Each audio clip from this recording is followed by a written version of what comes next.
Hey, this is Sharon from Cold Creek Nurseries, and I'm here today to tell you what the plant of the week is.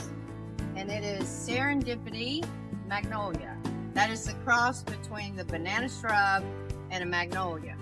So you get banana shrub blooms, you get an evergreen plant. Beautiful. This has been blooming for 2 months now, and you can see how pretty the foliage is on it. The blooms are supposed to smell like bananas.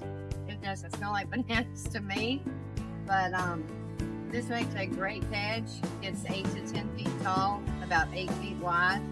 You can also use it as a tree and tree form it kind of like a crepe myrtle and tree form it up and kind of have a specimen.